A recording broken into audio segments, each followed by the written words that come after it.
Thank God it's Friday! Mga usaping dapat nating pagtuunan ng pansin. Ito ang issue at serbisyo. Hatid sa inyo ng PTV Cordillera. Sa kasalukuyang panahon, mas kinikilala na ang kontribusyon ng mga kababaihan, itinataguyod ang kanilang dignidad at karapatan, at mas pinoprotektahan ang kanilang kapakanan. Nakakalungkot lamang isipin na sa kabila nito, marami pa ring ibinabatong pagsubok sa kanilang lipunan. Bukod pa sa diskriminasyon at pisikal na karahasan, madalas na rin mangyari ang pang-aabuso sa kanila sa pamamagitan ng digital platforms. Kaya naman kung sino ang makakasama natin ngayong hapon upang talakayin ang mga paksang may kaugnayan dyan, alamin mula sa videong ito. Kung babalikan natin ang kasaysayan, matutuklasan natin ang kwento ng iba't ibang mga pagsubok na hinarap ng kababaihan. Madalas, nararanasan nila ang hindi makatarungang diskriminasyon at pang-aabuso dahil mula pa noon, may mga tao nang mababa ang tingin sa kanilang kasarian. Nakakalungkot lamang isipin na sa pagbabago ng panahon, nakakahanap din ang ilan ng modernong paraan upang abusuhin sila. Sa paglaganap ng teknolohiya, naging pangkaraniwan na rin ang pananakot at pang-iinsulto sa kababaihan sa mga platapormang digital. Bilang pakikiisa sa selebrasyon ng National Women's Month, ating talakayin ang aksyon ng Regional Anti-Cybercrime Unit Cordillera sa ganitong uri ng pang-aabuso. Alamin din ang kanilang hakbang upang labanan ang online sexual abuse or exploitation sa mga kabataan. Bukod pa dyan, sasamahan din tayo ng Cordillera Women's Education Action Research Center Incorporated upang ibahagi ang kanilang mga programa at inisyatibo para sa kababaihan. Trisha May Arellano sa Issue at Serbisyo.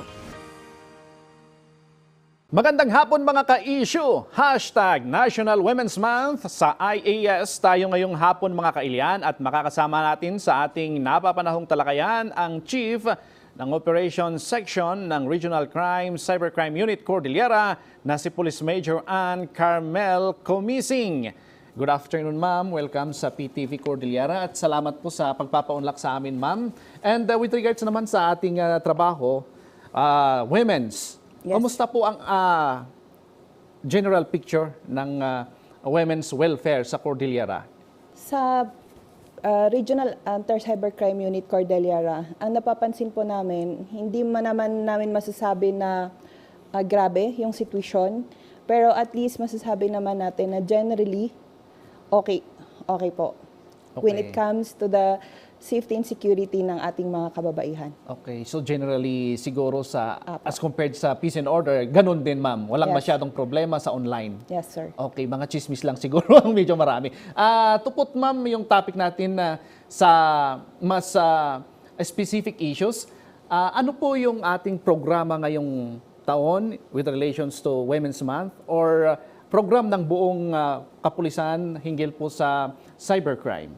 Okay po.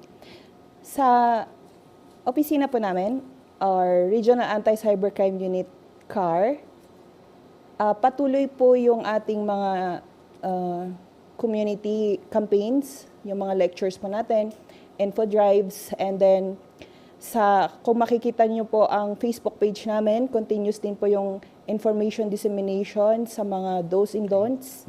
Yun po yung parang sa amin, kahit man matapos po yung Women's Month, tuloy-tuloy pa rin po yung mandato namin para sa protection po ng ating mga kababaihan. Okay, tuloy-tuloy naman yung ating campaigns at Yes, sa po. mga programa. Let's dig deeper more, ma'am, on that portion. Bukod sa mga physical, emotional na pang-aabuso sa ating mga kababaihan, ma'am, is laganap na pa rin ngayon ang digital intimidation. Ano po ito, ma'am? Okay. Kapag sinabi po natin na digital intimidation, ito po yung ginagamitan ng ICT or Information Communication Technology. Ito yung means kung saan ginagamit nila yung mga digital platform para mag-send ng mga considered natin na negatives or mga hindi kaaya-aya. Minsan, ito pa yung mga parang masasabi nating violation ng ating mga laws.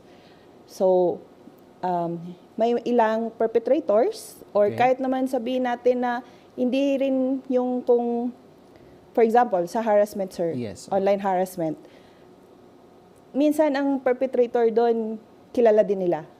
Or yung minsan din, nagtatago sa anonymity.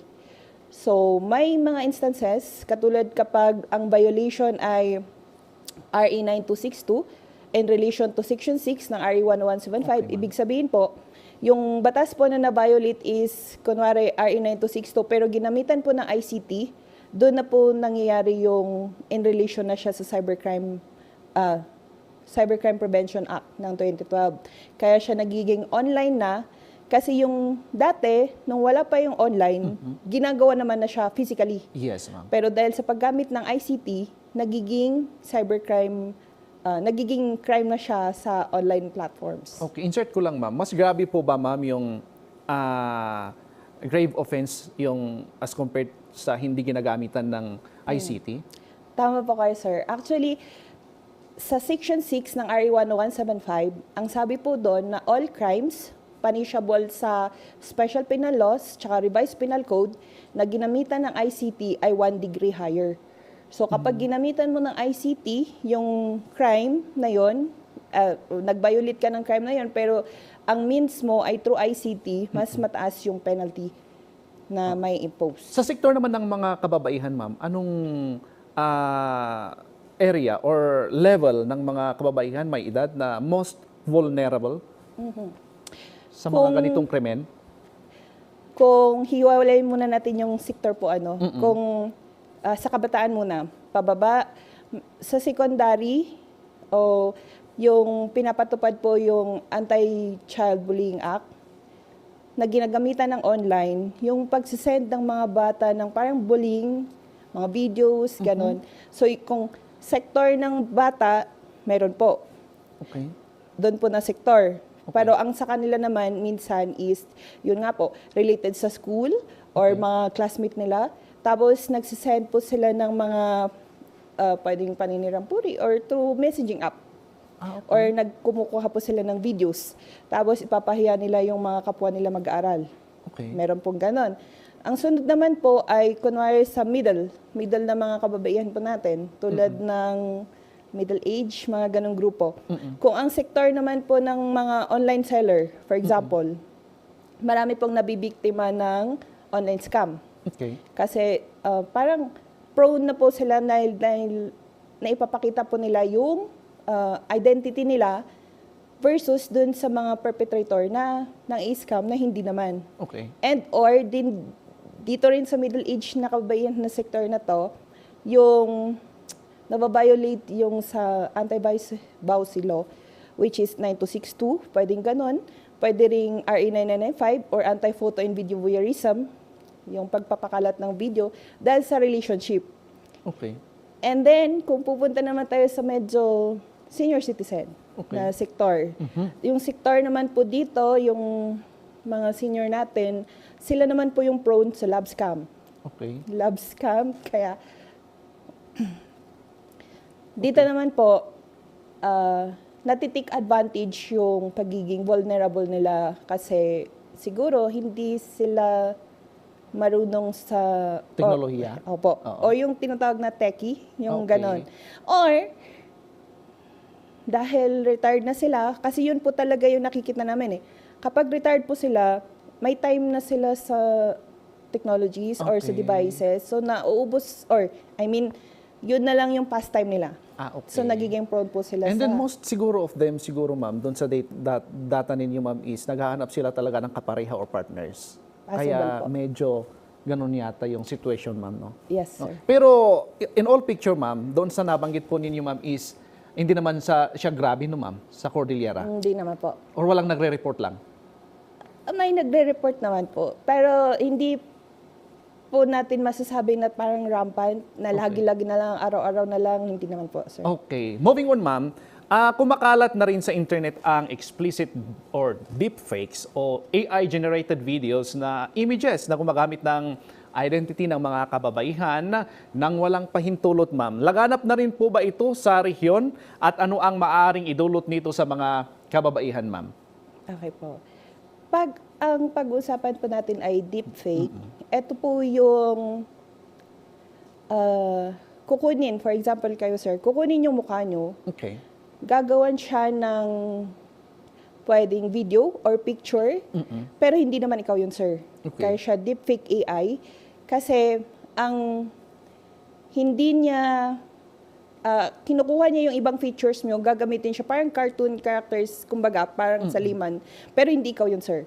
Pero kung hindi marunong tumingin yung nang mag-spot ng AI tsaka yung real, madalas madaming maloloko. Mapagpakakamalan sila, no? Opo, na sila po Yes yun. po, ma'am. Pero dito naman po sa CAR, wala pa naman po tayong naging victim ng AI na Okay. nag-report sa amin. Just a hint, ma'am. Yes. How do they spot yung deepfake na yon?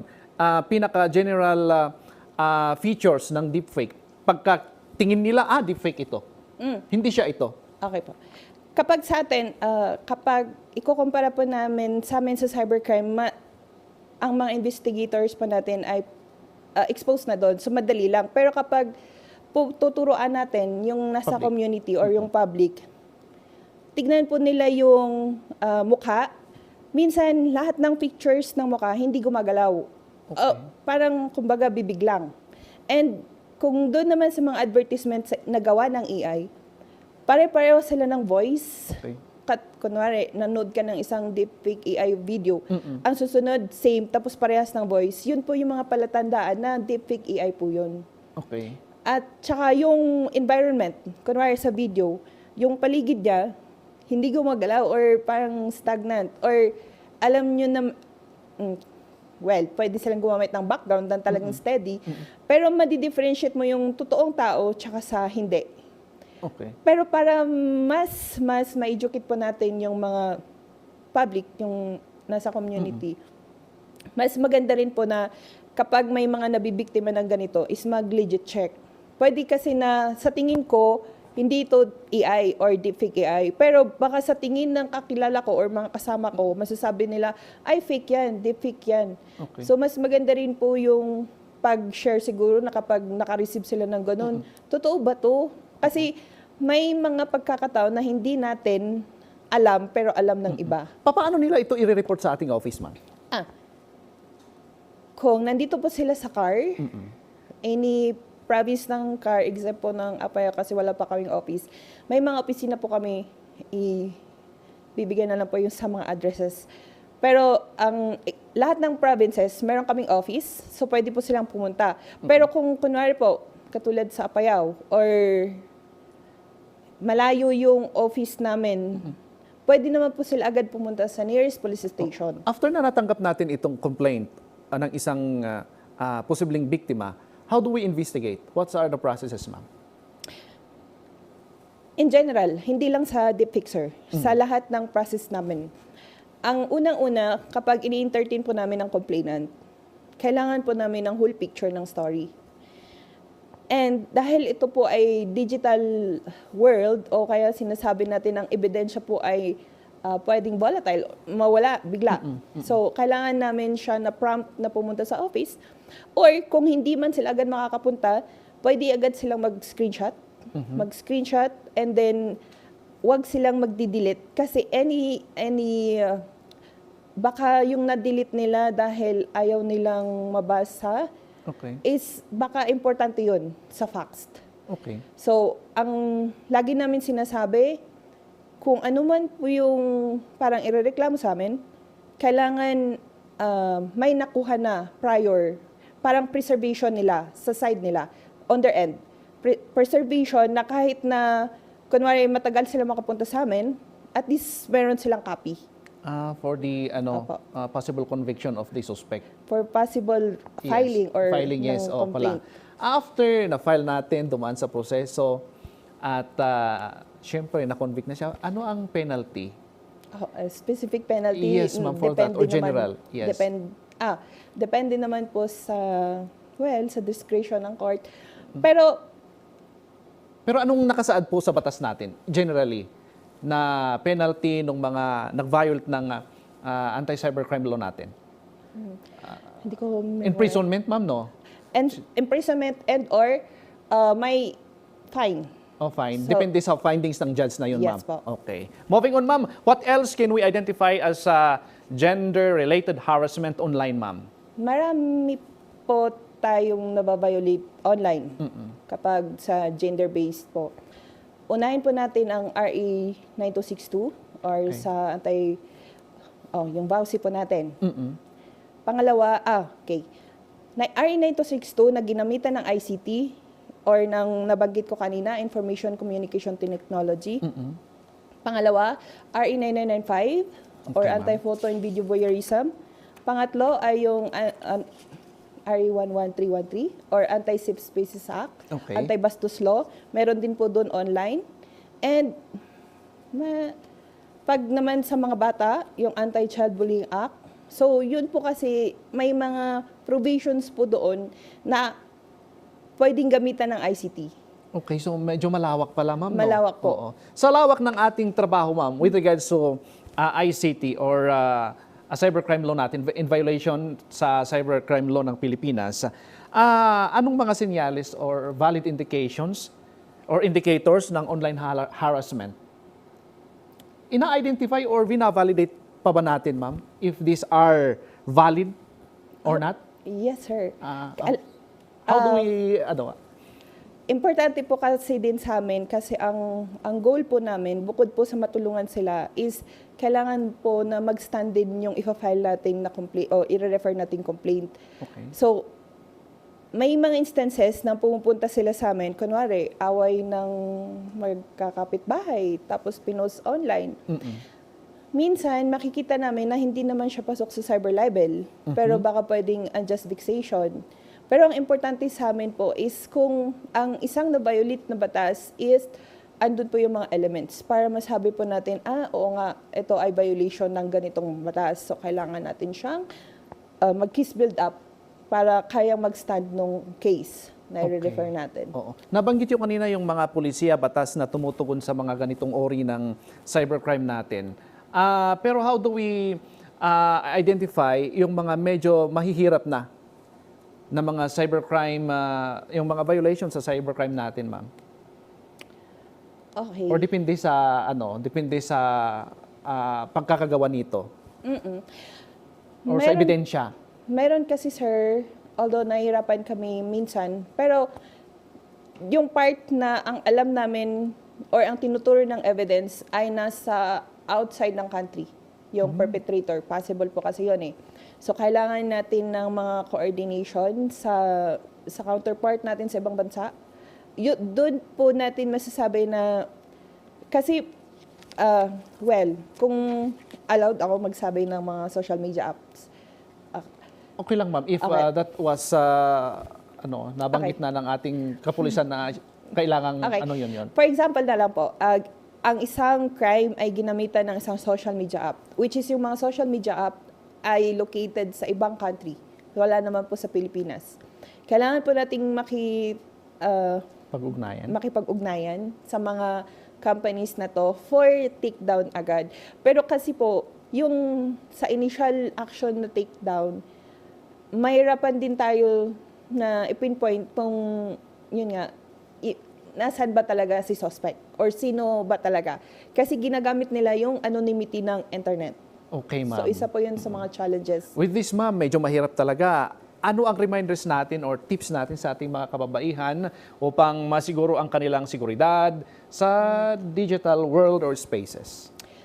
Lagi po natin nire-remind yung ating mga kababaihan, hindi lang po kababaihan, pero sa lahat na din po na yung kumbaga gasgas na linya, think before you click, isa po yun sa lahat. Yes, ma'am. Pangalawa, marami naman po tayong magagawa para maproteksyonan yung sarili natin sa online.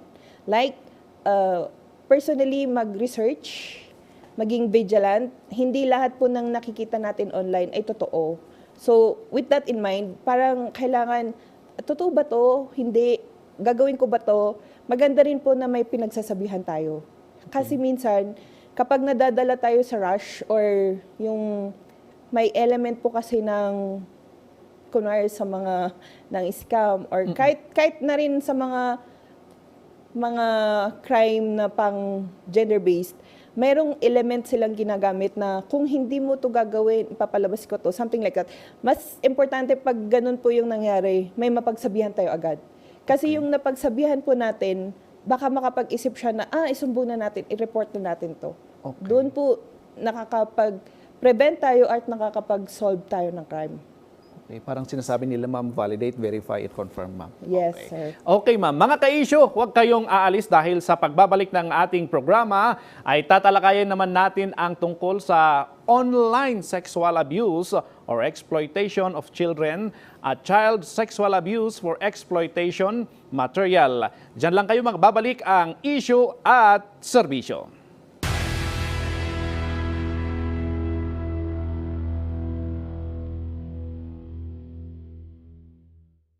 Noon pa man, may mga babaeng lider na gumagabay sa ating mga pamayanan. Hindi sa pamamagitan ng takot o dahas, kundi sa karunungan, pananampalataya, at malasakit sa kapwa. Huwag limutin ang ating angking kakayahan at ang ating mga karapatan. Kaya kababaihan, lead like the Babaylans.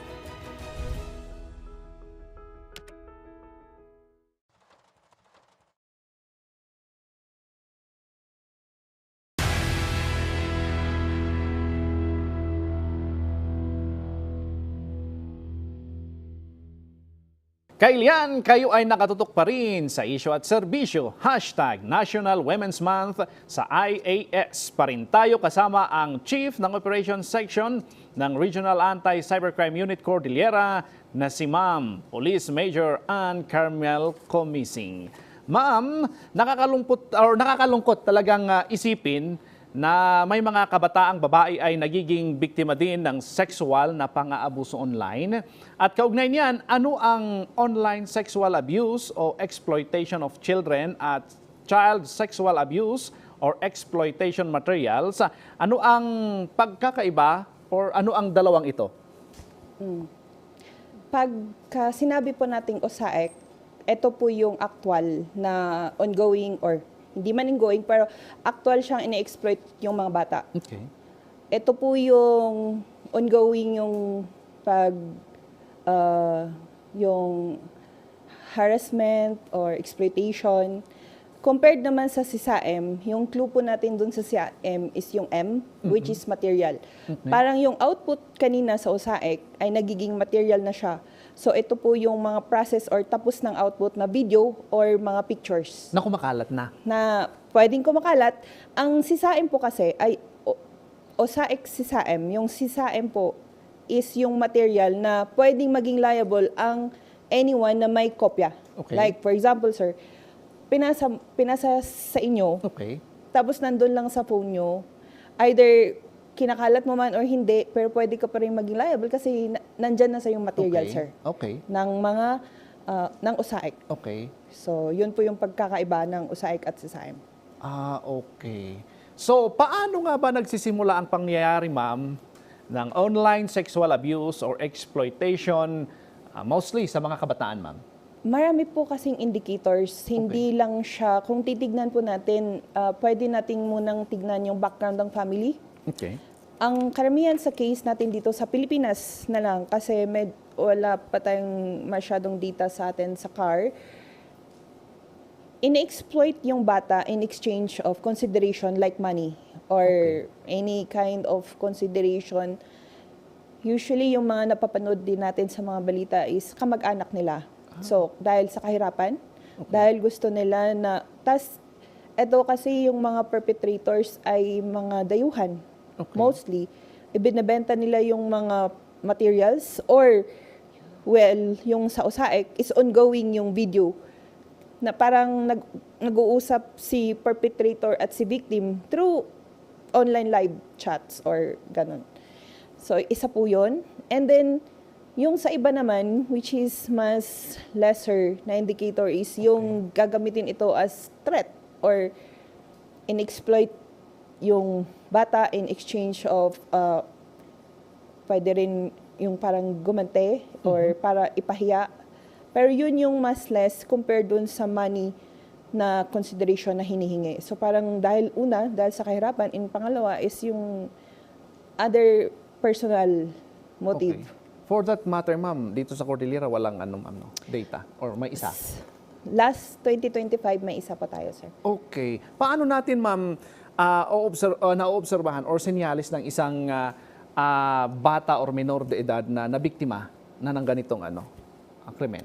Sa observation pa namin, sir, yung bata, hindi mo agad siya kakitaan ng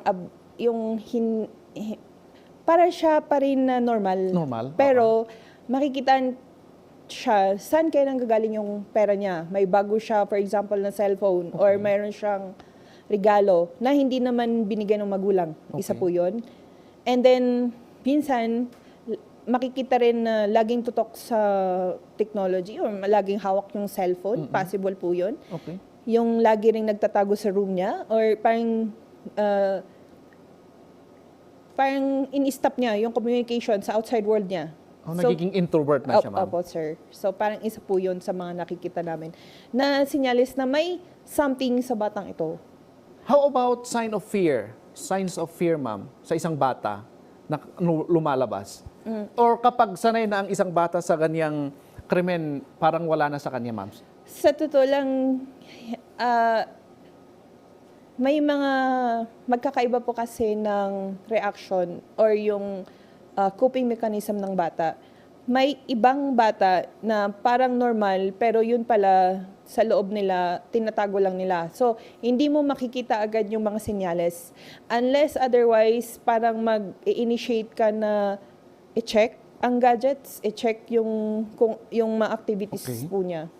Para naman, ma'am, sa mga magulang, ano naman ang hakbang na maaari nilang gawin upang hindi maging biktima ng sexual online abuse or exploitation ang kanilang mga anak? Or ang kabataan in general? Kapag may mga magulang po na pupunta sa office, ang advice po namin is hindi naman po bawal siguro na i-monitor nila yung kanya-kanyang devices ng mga anak nilang minors. Hindi rin naman po intrusion ng privacy ng mga bata, bagkus ito po ay isa sa mga prevention. Pwede po kasi nilang i-monitor yung mga device through sa mga apps. Katulad kapag email, may mga kapag nag-install sila ng mga other apps, mamamonitor na may bago or yung kausap nila. Basta po ang intention naman is for the welfare ng mga anak nila kung bakit nila gagawin yun.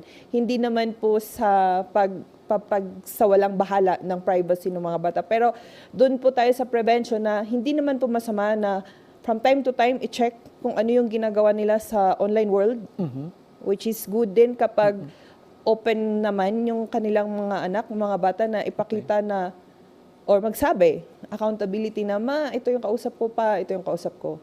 Ang mahirap lang po, ma'am, kapag ka mas techy yung anak kaysa sa magulang, yan ang problema, no, ma'am? Yan lang po. Pero, totoo po yun. Nakikita po natin na mas magaling ang mga bata ngayon, which is yun din yung isang fair namin. Kasi mas kaya nilang i-navigate yung mga parang mga mahirap mas madali pa silang turuan kaysa sa mga adults. Oh, yes, ma'am. Pero kung kaya naman natin na pwede ko bang makita ang phone mo? May kausap ka bang mga ganito? Yung alam naman po natin sa sarili natin kung anong masama at hindi. O ikakabuti ng mga bata. Gaano kadalas, ma'am, ang monitoring natin sa content na online na naglalaman ng mga sexual or explicit videos na pang-aabuso? At how do we act on this, ma'am? Sa amin po kasi designated sa opisina po namin, meron kaming tinatawag na cyber patrollers. Okay. So, ang trabaho po talaga nila ay mag-monitor ng mga events. And especially sa mga ganyang cases, sa mga online sexual exploitation ng children, naka-focus din tayo. Kung may makita kami, agad na nire-request for takedown. Okay. Ito rin po, agad-agad, in fairness sa mga social media platforms, mabilis nilang aksyonan kapag nakita nila na ito ay isa sa mga exploitation. Madali naman pong itignan agad eh. Bata ba ito?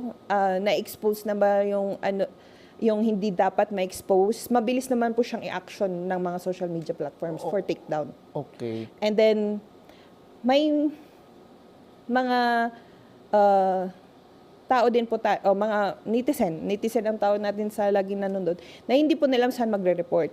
Which is, mas nauna pa naming makita kaysa yung victim. Okay. Or yung ano. Pero, sinasabihan na po namin sila agad kung nasa amin or identified yung area. Kasi nga po, malawak siya, cyberspace. Hindi naman siya katulad ng per territorial jurisdiction sa local. Pertaining to that, ma'am, Yes, sir. datos na tayo. May naitala ba tayong datos sa online sexual abuse or exploitation sa Cordillera? This year, 2026, wala pa po. 2025, may isa. Okay. And 2024, wala naman po. Although, katulad ng sabi ko po kanina, sir, Okay. etong data po namin ay sa office lang ng RACOCAR, hindi namin alam yung data ng ibang agencies. Sa Cordillera. Oo, so ito lang yung nag-report sa amin, sir. Okay. So, hindi natin masasabi, ma'am, na Opo. tumaas o bumaba. Kasi last year, isa. Last year, Ngayon, isa, wala wala pa pa. po, ma'am. Okay, ma'am.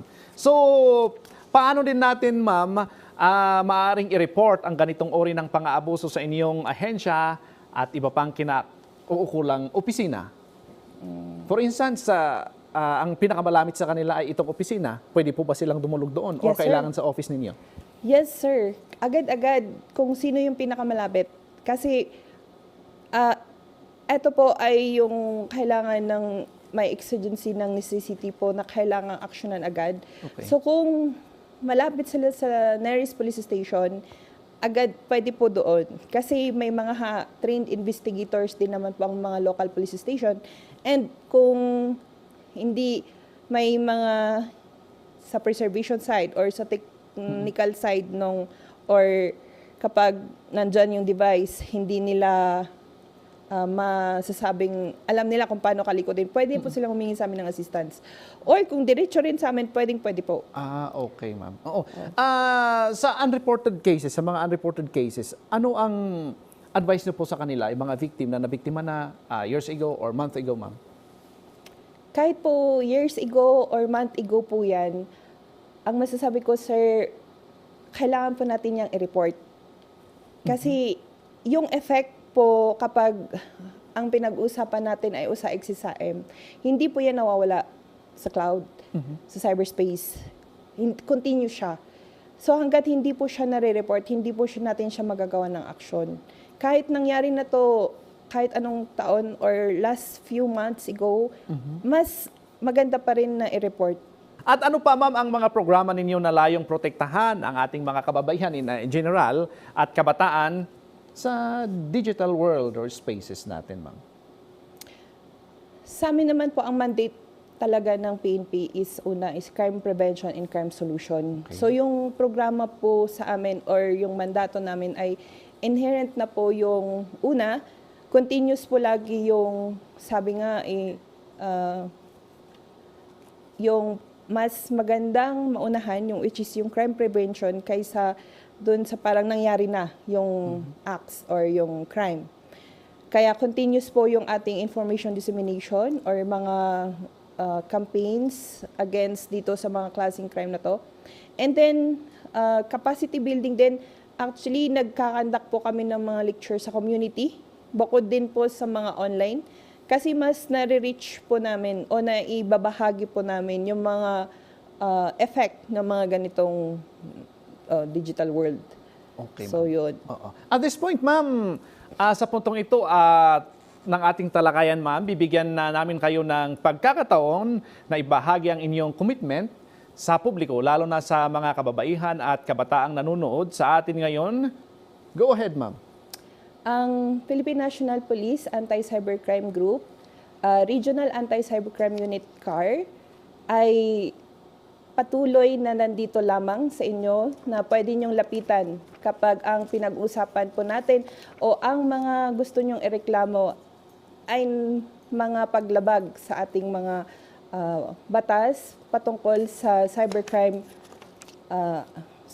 Acts. So, hinihikayat po namin yung mga nandyan pa, baka ang ilan kasi sa atin, sir, ay natatakot. Pwede ring natatakot sila or nahihiya sila.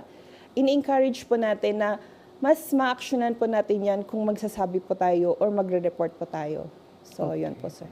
Sabi nga nila, ma'am, kung hindi sila kikibo, walang aksyon. Tama, sir. Okay, ma'am. Mga ka-issue, mamaya ay isang non-government organization naman ang makakasama natin upang pag-usapan ang iba pang mga isyong kinakaharap ng mga kababaihan na dapat ay mabigyang pansin.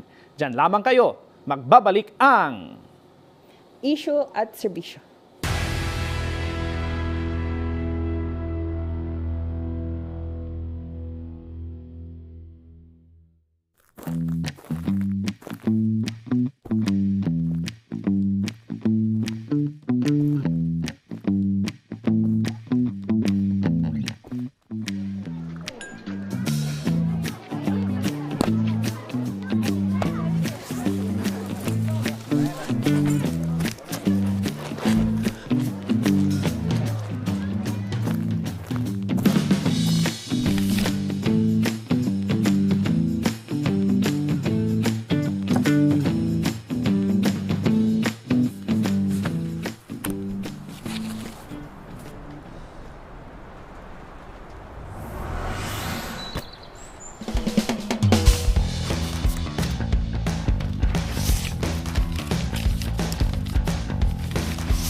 At nagbabalik ang issue at serbisyo hashtag National Women's Month sa IAS pa rin tayo at kasama natin ngayon sa ating studio ang Executive Director ng Cordillera Women's Education Action Research Center na si Miss Ma'am Abigail Bengwayan Anungos. Don't forget to like our official Facebook page at PTV Cordillera and subscribe to our YouTube channel at PTV Cordillera News to stay updated on our episodes. At good afternoon, ma'am. Happy Women's Month. And we are pleased to have you here, ma'am. Kumusta ang ating organization at ngayong buwan ang ating celebration sa mga pagpupunyagi sa ating mga kababaihan, ma'am? Okay, good afternoon, Breves. So thank you for the kind invitation to be part of your program today in commemoration of Women's Day and Women's Month. So sa pamamagitan ng partnership ng SeaWork ng iba't ibang organisasyon na kapartner niya sa siyudad ng Baguio at sa iba't ibang probinsya ng Cordillera, may mga advocacy activities na inihanay tayo to commemorate the leadership of women and what they are doing to address the issues that they are confronted with. Yes. Before these activities, ma'am, unahin muna natin, ma'am, ang ating diskusyon. Can you tell us, ma'am, kung ano ang Cordillera Women's Education Action Center or Research Center at ano ang layunin ng inyong organisasyon? Okay, certainly. So our organization, SeaWork for short kasi mahaba siya, it was established in 1987 and our initial programs included capacity building, training and education, a lot of research, and organizing the organizations of indigenous women wherever they are. But this did not come about by itself because it started as a result of the Cordillera Women's Congress, which was convened in 1997. So it was a coming together of women from the different sectors all over the Cordillera province. And one thing they had in common is that they had all been part of the successful opposition of indigenous communities in the late 1980s, late 1970s rather, and 1980s in the successful opposition to the World Bank-funded Chico Dam struggle. So it emanates from that historical part of Cordillera history, and they came together in 1987 and agreed among themselves that it would be important to harvest or to put together their gains from participating in those community issues, what should they do? So one of the important results of the Women's Congress that they organized is the setting up of the Cordillera Women's Education Center in 1987. Yes, ma'am. From that point, from that year, ma'am, ano na po ang isinusulong natin ngayon into details, ma'am, Yes, para sa ating mga kababaihan dito sa Okay. Cordillera or in other regions if po pwede silang ma-reach by our organization, ma'am. Okay, so firstly, our mandate is to help facilitate services and programs for indigenous women and their communities, and to build or their potential, existing potential in leadership and development, because nandyan naman na yan. It has always been there, and there are a lot of positive and indigenous values that women have an important role in Cordillera culture, and we would like to build on that also. So as far as our scope of work, we only provide our services and programs in the Cordillera region. So Cordillera-wide lang tayo. Okay, specifically, ma'am, I think for at least 1 year or for the past 5 years, ano na po yung ating naiambag Yes. specifically sa women empowerment and so on and so forth? So the focus of our programs now is focused on 3 things. First, advocacy and research. It's important to raise awareness on the situation of women, what are the differential issues that affect women in the Cordillera and indigenous women in particular. Second, our women's rights support program, because it's important to facilitate venues to empower women and their organizations to assert their rights and to have this realized. And then the third program that we have in focus right now is that on women's mental health and psychosocial support. No? That's in recognition of the crisis that we are facing, and there should be support mechanisms that we can help facilitate for the grassroots women and their communities. You talk about, ma'am, mental health. How is mental health, the mental health of women nowadays, ma'am, as compared before? Sabi nila, ma'am, noon wala daw mental health na term, ngayon lang na-coin ng mga ito. Well, we develop our programs based on our research. So your program should be based on the information that you get on the ground, what is the situation of the women. So there is a crisis that women are facing in terms of being part of the Filipino nation. Halimbawa na lang ngayon, sumisirit ang presyo ng oil. So therefore, all prices of other goods and commodities is really stressing our pockets and our everyday lives. Not only the women, but there is a special particularity to the mothers who take care of the household and in charge of budgeting everything for the household. It also stresses on the food sources, no? So more especially in the rural communities, when the ancestral lands and resources are at risk, when there are projects or programs that directly affect the land rights of indigenous communities, where women play an important role in food production and all of that. So halimbawa na lang extractive industries, no? So yan din ay nakakadagdag syempre doon sa state of mental health and well-being. Okay, ma'am. While we are doing our activities, ma'am, sino po ang partner natin sa pagpapatupad ng mga programa at inisyatibo ng ating organization? Okay, so we have partners in the academe, especially for advocacy. So we're lucky to have the partnership with the University of the Cordilleras, as well as University of the Philippines, to name a few. And then for our women's rights support program, we work with paralegals and lawyers. We are very lucky to have them. Dito sa Baguio, marami tayong abogado, and we are very lucky to have them supporting women's rights and issues. So that's through the Cordillera Human Rights Alliance and the Women Working for Justice and Peace Network, and then Inabuyog. So this is the Regional Alliance of Indigenous Women here in the Cordillera. Para naman, sir, dun sa ating mental health support services, our partners include Child and Family Services, to name a few, and the Cordillera Health, Education Services and Training in the Cordillera. So ito ay ilan sa mga partners natin doon sa advocacy, but just to state that in our services, when the need will necessitate the services of an expert or a medical practitioner, referral na yon, no? So while we do that, we also reach out syempre to the relevant government agencies like DSWD if there are specific cases that it would be best handled by the right government agency. Okay, insert ko lang po, ma'am. So our organization, yung ating mga members came from different provinces in the Cordillera Yes. and different professions. the women partners that we work with are mostly from the provinces, including Baguio City. But Okay. in terms of the membership of, ganun din naman, for the membership of SeaWork, dito rin sa Cordillera. We'll dig on the a part of our women sa Cordillera, yung indigenous women, ating mga kababayan. How are they today?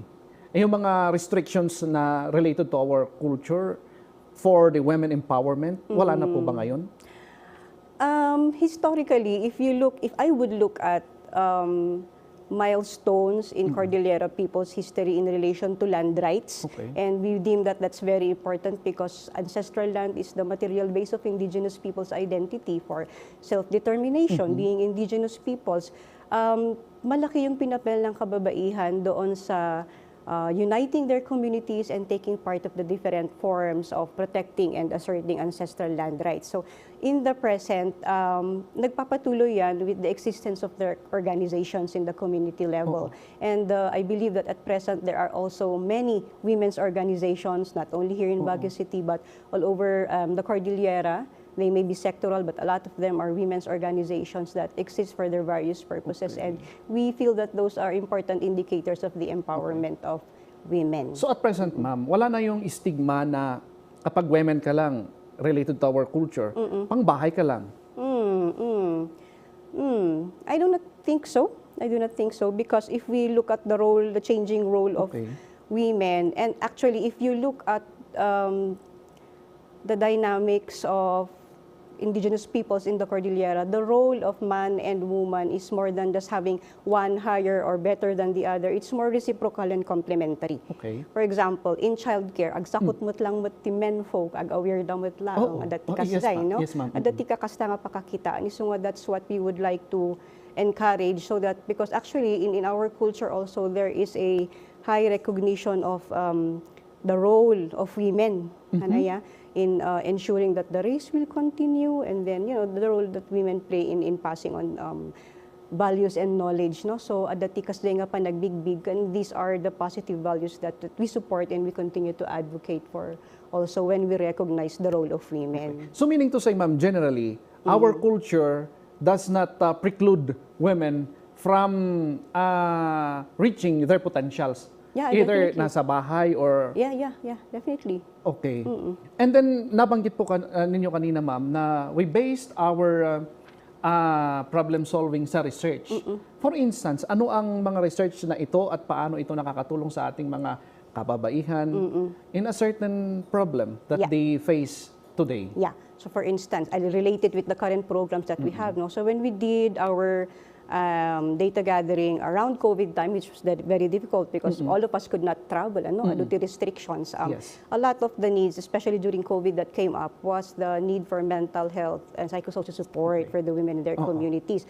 Anya dagiti kapadasan da, anya dagiti needs, anya dagiti services nga mabalin nga itap tayo Yes, iti ma'am. government kan do mga private organizations. So that's just to give a concrete example. And when they have that kind of support, they will be able to better cope with their situation, deal with it and manage it, and thus continue to be functional individuals in the home, in the community, and in their organizations. Okay, ma'am.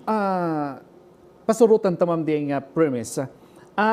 Kasano nga ma-avail, dagay kakailanto yung nga babae, whatever other problems, nga ipanda ijay office tayo.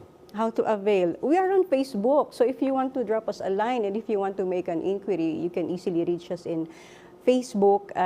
We are available there, but of course through our network of organizations who know where our office is, ipa-plug ko na rin, our office is in Dizon Subdivision, so mabiruhan nyo ti opisina ijay. Okay. I just would like to emphasize, sir, that while we are this small organization and we are humbly contributing to women's rights to our programs. Okay. The priority of our services would be for marginalized grassroots women. Okay. That would be the priority. But that will not prevent the rest of the women of the Baguio and the Cordillera region to reach out to us because we have many partners and there are relevant government agencies that we can rightfully refer to them if the need will be beyond the scope of the services that we provide. Okay. Anya dagiyay women nga natulungan tayo din, ma'am. Yung mga grupo or individual? Pwede ba yun, Yes, ma'am? individuals, yes. Oo. Usually they come to us as individuals or they are referred by their organizations because marami sa kanila may mga organization, some do not have really. So they reach out in Facebook. I think it's the most common channel now where they try to reach out to us. So we engage them when they reach out to us. For instance, ma'am, ang mga kababaihan natin na battered wife, I cannot relation I to cannot, RA 9262, tinutulungan natin, ma'am, sila or iba na yon? Okay, to give a general response, we can give that response na most of the cases would fall under RA 9262, Yes, BAUSI, ano? So we refer them to the right partners, private Okay. organizations, or to the right government agencies. So in that case, it would be the SWD. So you are also providing counseling or just connecting the person to the proper authority or proper office? Counseling, individual counseling or psychosocial support, collective care is also part of the services that we provide. So we deal on psychosocial support. Oo. Okay. In terms naman po doon, ma'am, sa mga kababaihan natin na walang trabaho, how are we helping them? So you are talking about, employment, right to employment. livelihood, and economic. Okay, Yes. so first we have to understand that we are a small organization, then we have not a lot of resources. So and it's true that the economic crisis and livelihood is a continuing need. Feel na feel mo yan eh. When you go to the communities, they also ask, kastinay ti kasasaad mi, adaba matlang ti programs yung kastoy. Okay. So for those opportunities, what we can help provide is training to capacitate the women if they have organizations or facilitate their dialogue or how they can reach out to the right government agencies to avail of the programs that they can access to help address their situation. Because in terms of sustainable resources para matulungan sila in the long term, the government would be in the best position to provide those services for the communities. Okay, oo.